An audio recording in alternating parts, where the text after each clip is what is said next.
Atlanta's favorite jewelry special is back with Atlanta's favorite jewelry store, of course. For the whole month of August, get 0% APR financing for 5 years only at D. Geller & Son. Birthday or anniversary coming up?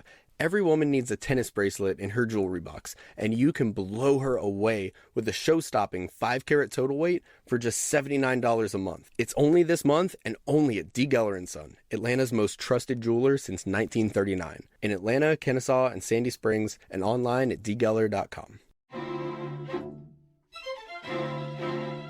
Welcome to the Janelle King Show. I am Janelle King, and this is Extra 106.3. And this is where we discuss kitchen table topics that are typically banned from family gatherings, but are absolutely necessary in order to have a strong republic. You are now going to be joined in on my talk that I gave as it relates to this upcoming election. We're talking about JD Vance, Kamala Harris, and just my prediction on this 2024 election cycle. So join me as we continue this discussion. Welcome to the table. And you'll be coming in right at where I'm talking about the most recent polling as I found it. Enjoy the show. And the latest poll that I saw, I think, or on average, had Harris leading Trump at 46% to 43%. A lot of people are saying that this is her honeymoon phase, that, you know, that's what the uptick is. But I've seen some polls where she's cracked 50%, and that's a bit concerning as well. But I find it interesting that RFK is sitting at 5%, and I think that is huge, particularly considering the fact that he is pulling from the Republican side, which is something I said very early on, and people were shouting me down, and I kept saying, stop saying that RFK is going to pull from the Democrats. Stop saying that. The issues, you got to listen to what he's saying. You got to listen to what he's talking about. The issues that he was talking about are issues that Republicans are talking about. Republicans were the ones who felt like they did not want to get the jab. It was Republicans who's anti the jab. It's Republicans who are really focusing in on, you know, what are we eating, homesteading. It's a lot of conservatives that are pushing a lot of those things. So if you really listen to what he's saying and not what party he represented, then you can see that he was clearly going to pull from Republicans. But I digress. What I am watching is what all of this means. Like, what does this mean in the grand scale of everything, right? Like, how does this affect the complete outcome? And I'm watching this in order to have a balanced assessment. And I'm watching some key factors that I look at to determine, you know, how am I balancing out this discussion? So there's some key factors. So one is voter turnout. Close elections often hinge on voter turnout. High or low turnout can sway results significantly. So in Georgia, we have around 7 million registered voters. In 2020, there was about 4.9 million votes cast. So out of that 7 million registered voters, about 4.9 million votes were cast here in the state of Georgia. In 2020, the state at the time saw a high level of engagement in 2020, which is not abnormal when you talk about a presidential year. And then we became a battleground state. Why did we become a battleground state or a swing state? Because we have, traditionally Georgia has been red, but now after 2020, when Biden won, it swung. So now it can swing back or it can stay in the blue. So that's what makes us a swing state or a battleground state. Well, during the 2022 midterms, we saw a bit of a turnout with around 3.8 million voters participating. So 4.9 million in 2020, 3.8 in 2022 during the midterms. And the 2024 preliminary indicators suggest that there will be high levels of voter engagement. However, we have to ask ourselves, who are these voters? And due to Gen Zers increasingly becoming more and more engaged in politics, I think it's safe to say that the Generation Z will become a really high, will have a high turnout at some point in this election cycle. I'm also watching our swing in our battleground states outside of Georgia. So currently Harris is leading in Michigan, Wisconsin, Pennsylvania, Nevada, and North Carolina, just to name a few. And both candidates are tied in Georgia and Arizona. So that's really interesting as well. But again, the margin of error is like sometimes 2 to 3%. So you just don't know, right? Like you really don't know. And when we say margin of error, what we're referring to is there's a percentage of votes that, or a little percentage that could tweak this outcome. So it could be either a plus 3% for either candidate or a negative 3% if the margin of error is 3%.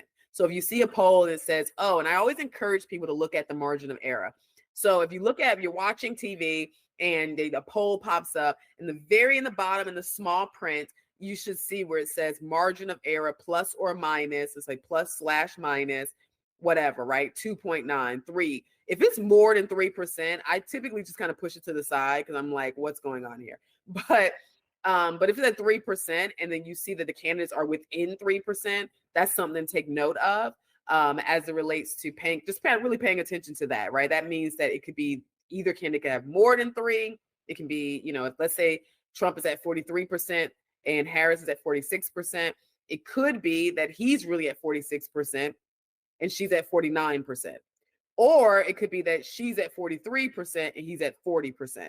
It's just, it really doesn't, I don't know. Or it could mean that Trump is at 46% and she's at 46%. So it's just, just keep that margin of error in your mind because that definitely is an indicator. That being said, I use polling along with other methods to track elections because polls can be inaccurate, as I just explained. And then, the margin of error is really, really tricky, especially if they don't take account for likely voter turnout or let's just say they're tracking people who typically vote, but we're going to have an influx of new voters. So it can really go different ways. But if you take into account momentum or the lack thereof, as well as polling, as well as take into account the campaign strategies, debate performance, media coverage, endorsements of key figures, and overall voter sentiment on key issues. If you add all of that together, then I feel like you find yourself in a position where you can say that there's you have a good picture of what's going to happen during the 2024 election cycle. All right, so let's talk about JD Vance. So who is JD Vance, right? I'm going to give you the basic backstory because I think some people need that. So JD Vance, according to his bio, that he's an American author or politician. Not his bio. Let me not say that. This is according to just my research. I kind of put all this stuff together, and this is the gist of who he is. So he's an American author, politician. He was born as James David Vance. So that's what the D stands for, David, in 1984. And he is 40 years old right now. He was born in Middleton, Ohio. He graduated with the undergraduate education from Yale University, which is interesting. I used to live a few steps from there, I should say. My dad would get up and he used to walk to Yale Hospital when he was working there and we lived in Connecticut. But anyway, so he went to Yale University. He earned a degree in political science. He attended Yale Law School where he earned his JD or his Juris Doctor. He is an author of the book, which was a best-selling book, Hillbilly Elegy. And let me tell you, the movie is good. The movie is good. And I don't care what no one says. The movie is good. You cannot like JD Vance, but the movie's good. So I recommend watching it. It was a really interesting movie. But anyway, it dropped in 2016. And the book itself explores the upbringing of him being in a working class family, an Appalachian family, and the challenges they face in that region. So that being said, as it relates to work, he worked in venture capital and has been involved in various business ventures. He is a member of the United States Senate. He represents Ohio. Like I said earlier, he was elected in 2022. And his political views seem to have fluctuated a little bit. I don't know if he was a Republican before and just didn't like Trump, or if he was a Democrat and didn't like Trump. But either way, it kind of fluctuated. He did not support President Trump originally. He was very vocal about how he felt about the president. And there are a lot of people who have spoken with him while he was in college, and just they had a lot to say. I'll just say that they had a lot to say. So So that's that. But now, why are we here? Why did he find himself in hot water now? Because I think we got over the fact that he was a never Trumper, right? And let's just talk about that for a second. If we're going to get over the fact that he is a never Trumper, then we have to get over the fact that there are never Trumpers, period, right? You can't be mad at some and okay with him. This is why I wish, particularly as Republicans, we would stop with the labeling, because the labeling causes you to find yourself in a position where one day they're a rhino, the next day they're not, and then the next one day you're hating all the never Trumpers, and then now you're happy to have one as our vice president. It just looks really bizarre, and I just think that we need to calm down with the labeling and the names. I always hate to interrupt a great discussion, but we have to take a break. You're listening to The Janelle King Show. This is Extra 106.3. We'll be right back.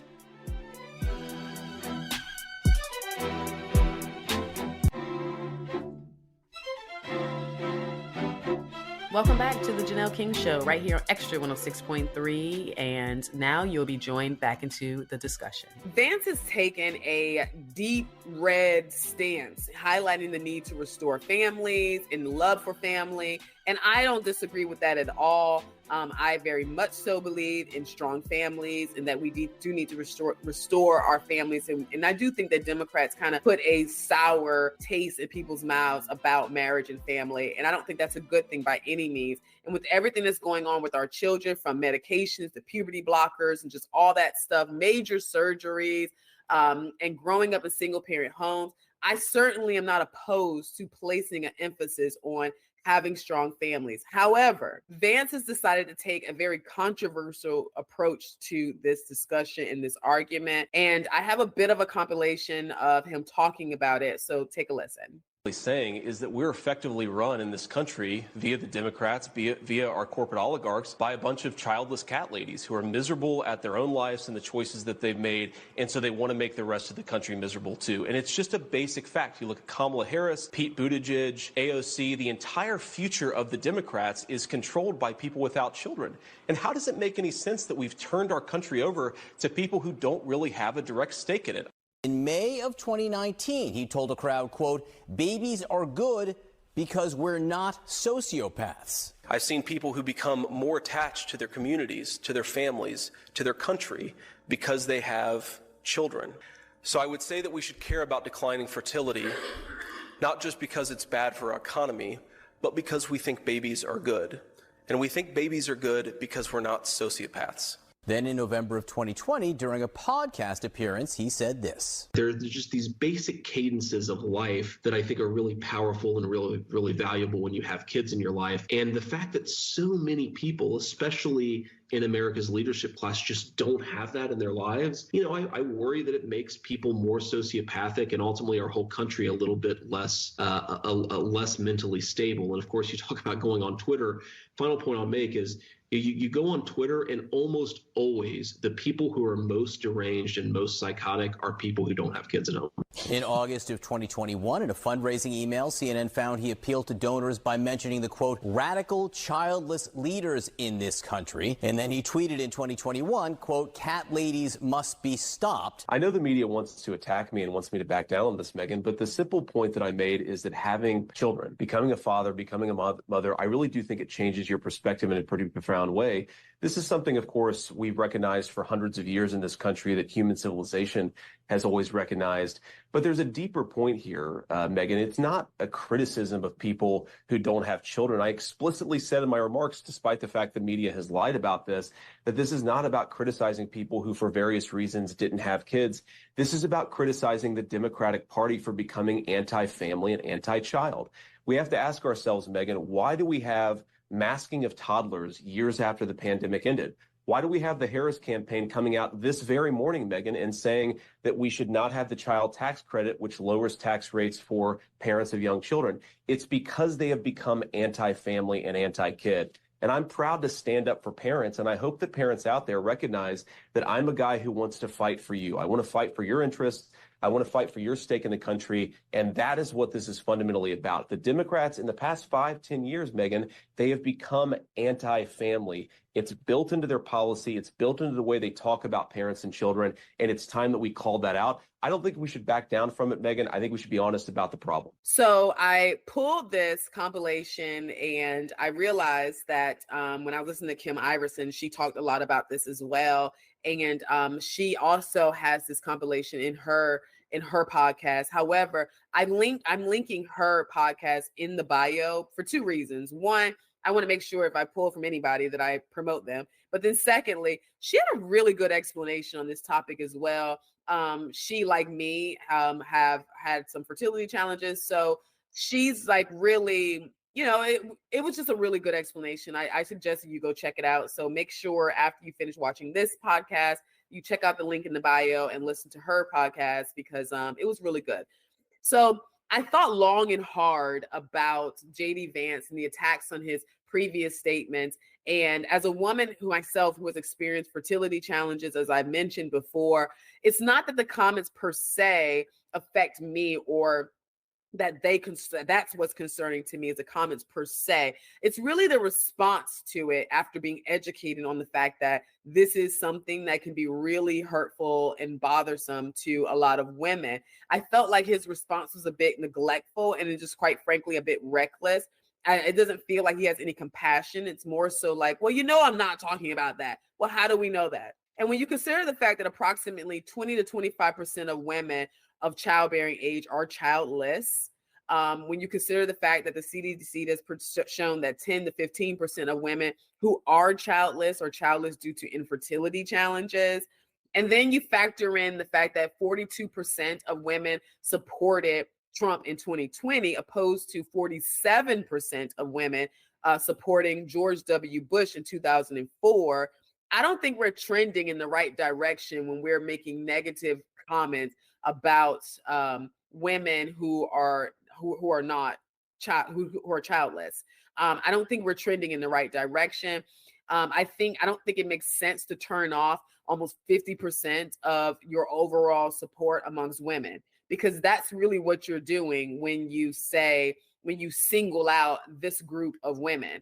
And I think these statements serve as an add-on to the already apprehensive female voter that is considering this ticket at large. I think there are a lot of women who are just really apprehensive about how they feel about this Republican ticket. And I believe JD could be a contributing factor and almost a cause of the stagnation in Trump's poll. You would think that bringing on a VP candidate would cause him to kind of rise a bit in the polls, because now you have someone else that's bringing in their support. So I think JD needs to stay away from the comments referring to women and women reproduction.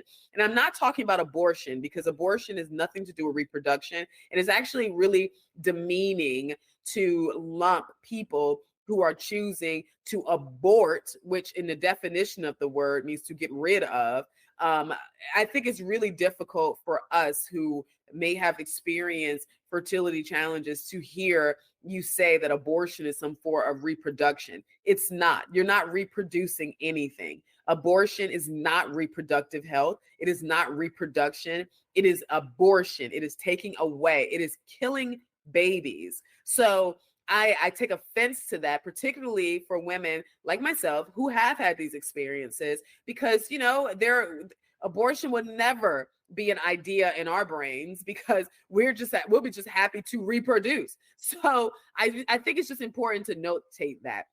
So why would you add someone who is so controversial, who has these controversial statements? Because I find it hard to believe that the Republican base did not know, or the Republican campaign did not know about these before they selected him. I'm sure it came up in vetting. However, why would you pick him? Why would you pick him? Like, what does he bring to the table with all this controversy?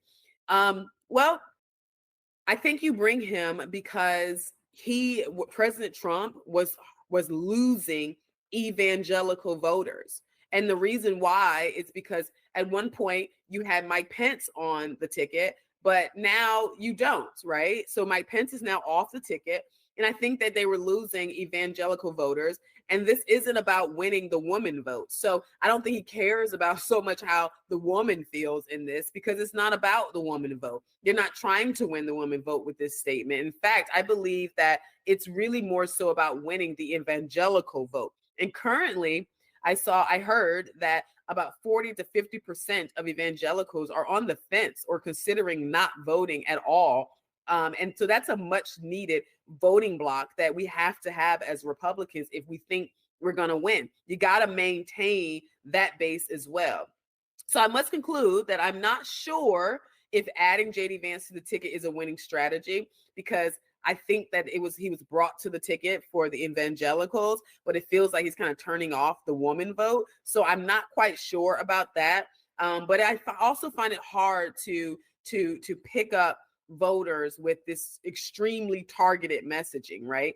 This messaging causes you to create opposition as well as, to pick up some support in the evangelicals. So it's just not broad enough where you can maintain several or juggle several different bases or voting blocks, right? It's one of those things where you're really doing targeted effort here to win back these evangelicals. And maybe they feel like, looking at their numbers, maybe they feel like that's all they need and that they've already kind of discounted the woman vote. I'm not sure.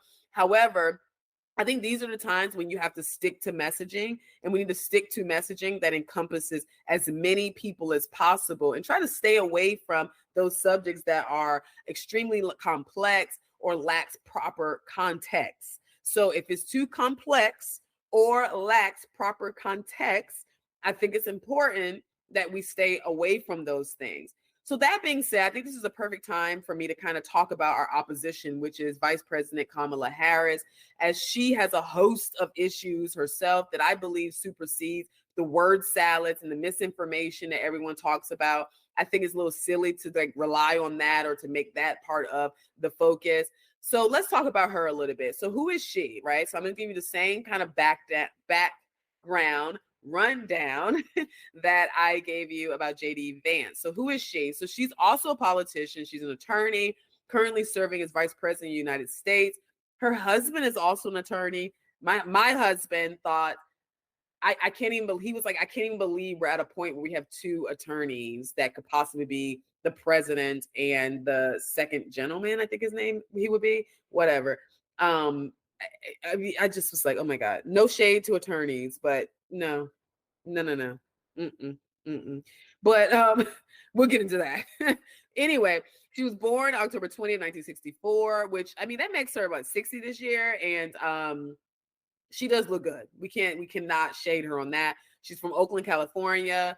But yeah, she looks good for 60. She really does. She graduated from Howard University with a degree in political science and economics. Howard University is a HBCU, a historically Black college.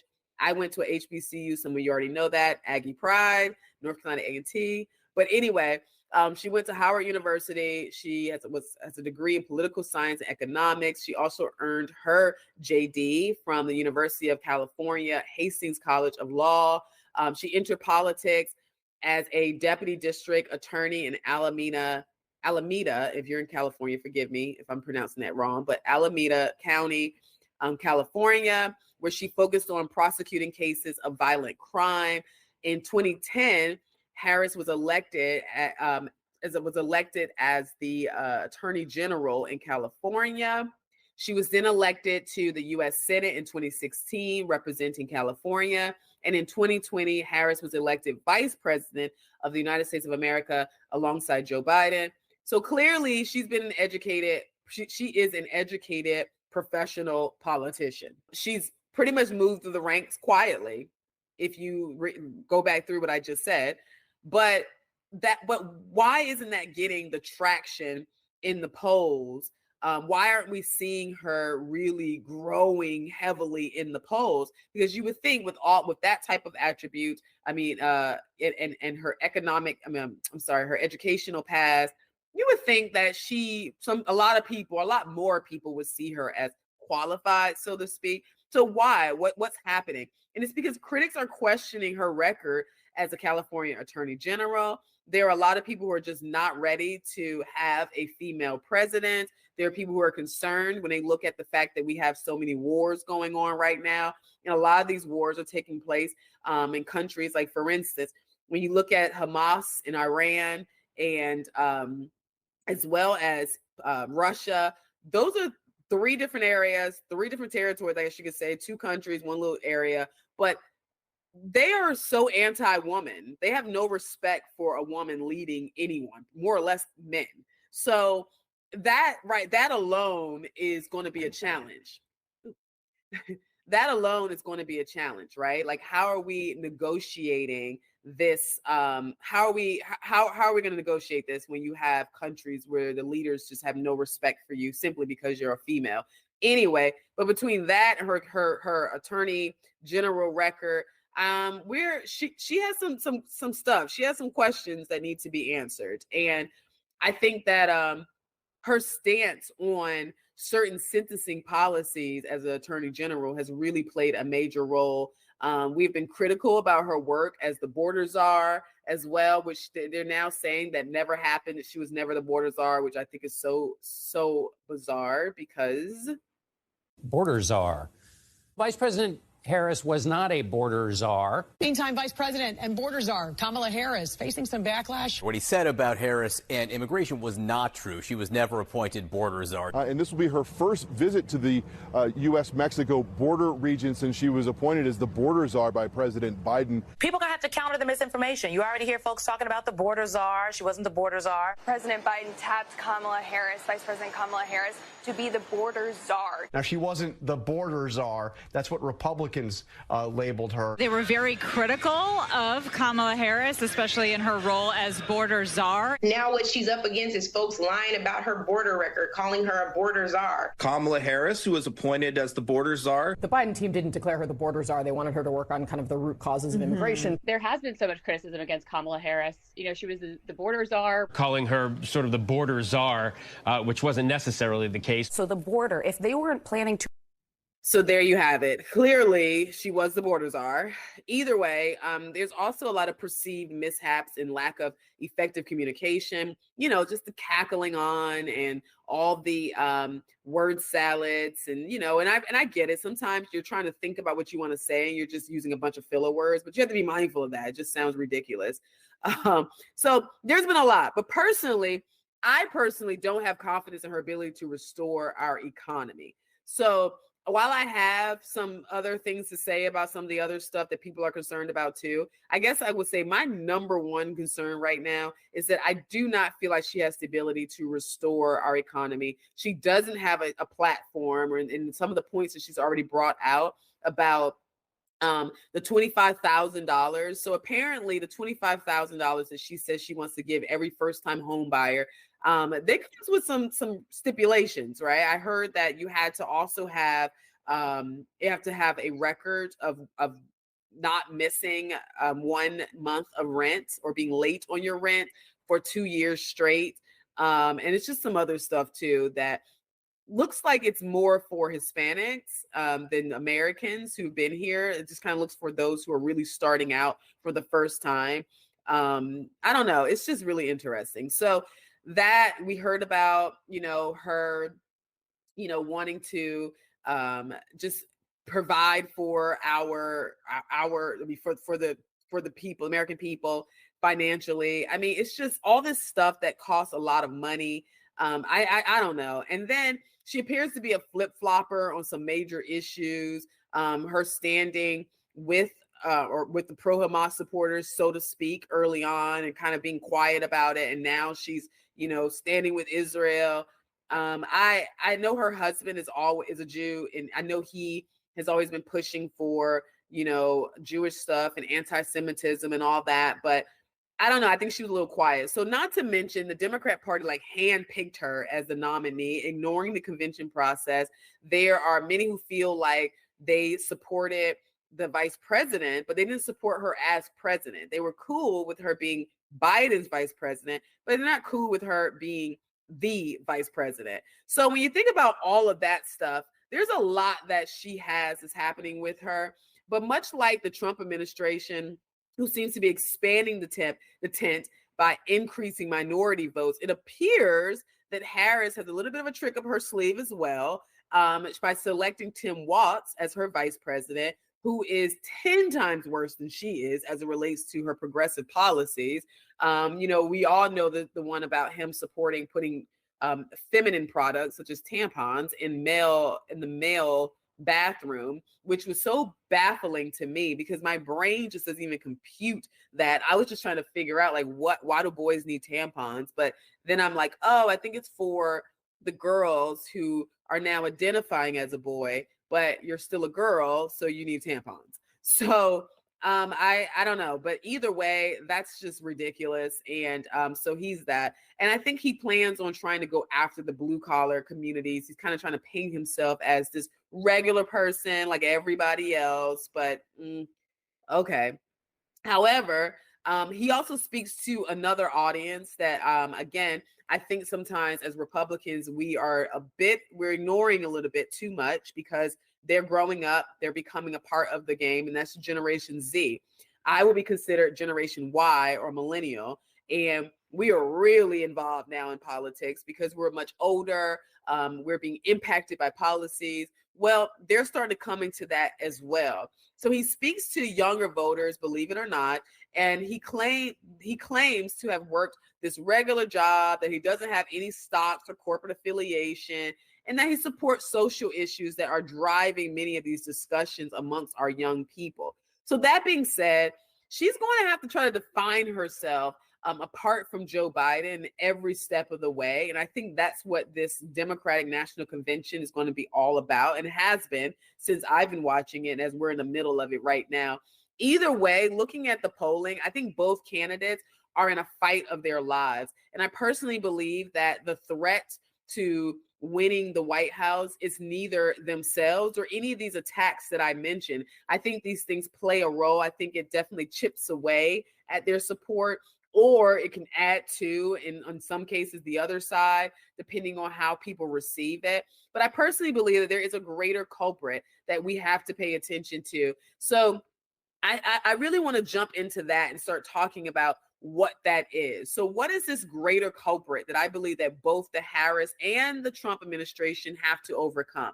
Well, I believe it's voter apathy. No matter what side of the aisle that you sit on, voter apathy is the reason why polls, I believe, are stagnated, why yards are void of yard signs, and why it feels like the momentum is seemingly so low. As I mentioned before, going to this general election before the big switch, we saw that 70% of voters said that they prefer two different candidates, while we ended up with Trump and now Harris. There's still some challenges around independents wanting to get behind either one of these candidates, because Harris is still a part of the administration, whether you like it or not, and then Trump is still Trump. And then I mentioned that 40 to 50% of evangelicals were considering not voting. And then there's this uncommitted movement that's also threatening to sit out the election and not support Kamala, and that would deeply impact her, because a lot of those that are part of that uncommitted are younger people, are people that she will need in order to maintain her base. So if you're wondering why this election feels so different, I believe it's because both parties are fighting against the whole idea of having to maintain their base.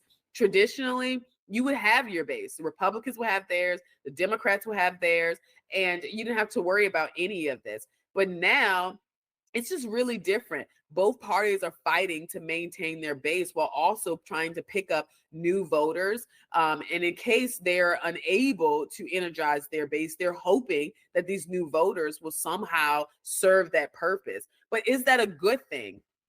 I always hate to interrupt a great discussion, but we have to take a break.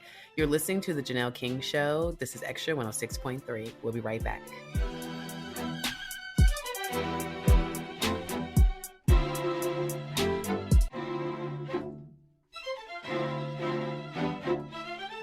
Welcome back to the Janelle King Show right here on Extra 106.3. And now you'll be joined back into the discussion. I mean, I personally see it as a bad thing for partisanship, but I think it's a great thing for we, the people. I think that as voting blocks are starting to intertwine, we're starting to see people who originally supported Bernie Sanders is now supporting President Trump. We're seeing Republicans who were hardcore MAGA people now supporting Kamala. We're seeing people like Candace Owens, who was so outside of the progressive side. I mean, young people hated her now because she's kind of aligned a little bit with the pro-Palestinian push.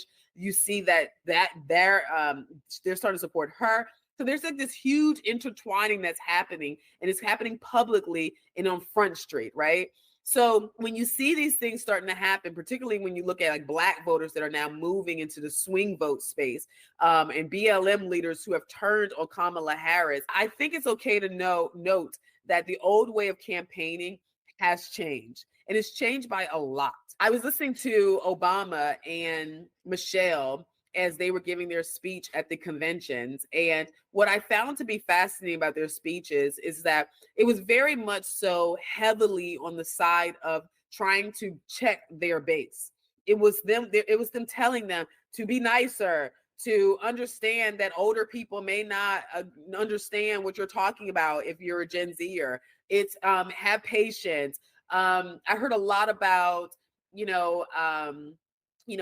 regardless of how you feel, Trump is better than Kamala's better than Trump. And, it was just more of them trying to redirect the mindsets of their base. And I find that to be quite interesting.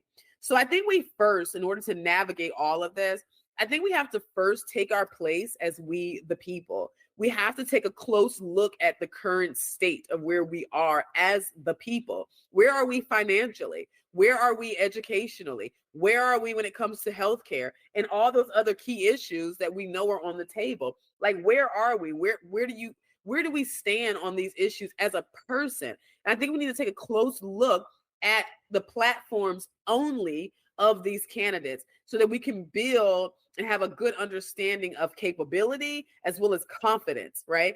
Who is capable of doing this, and are we confident that they can get the job done? And I must say, out of the two, Kamala does not give me the confidence that I need in order to believe that she can get us out of our current state. Where are we currently?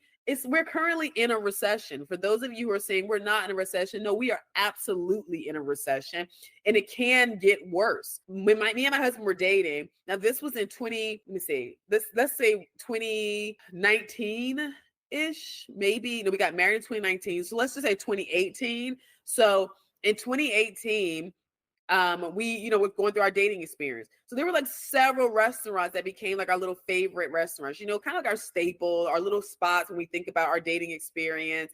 And I look back at it, and there are times now when we want to go and visit some of those restaurants that we visited while we were dating. And out of all the restaurants we visited, only one is still standing.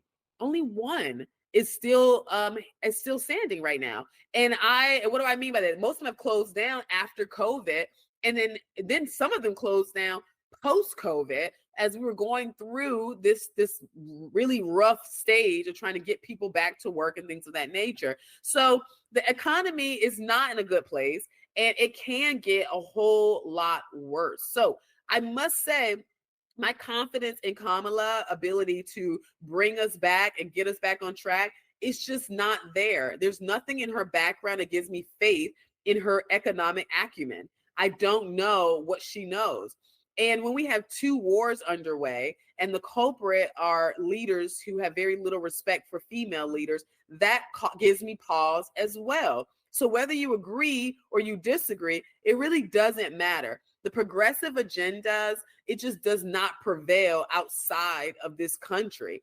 They are trying, but it's just not going well. In other countries, you stand up and decide that you want to have an LGBTQ parade, they all may be murdered. That's just how it is in certain countries. So Trump, on the other hand, has to maintain the lead that he has, and he's gotten that lead through being strong economically and being strong on economic issues. So he has shown us that foreign leaders, they do respect his strength enough to not initiate conflict. There were no wars while he was president at all. So they obviously have some type of respect for him. They may not be a fan, and I know that his base is not a fan of war, but it's also the base also understand that sometimes it's necessary in some cases.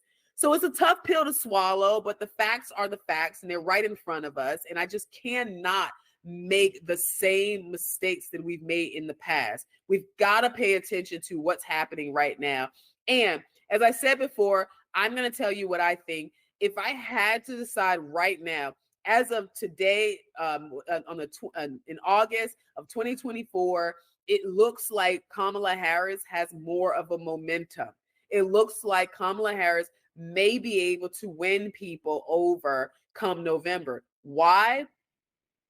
Because while Republicans are stronger on economic issues, what we struggle in is explaining how our economic plan or strategy can actually turn into a tangible action that can cause voters to see a change quickly.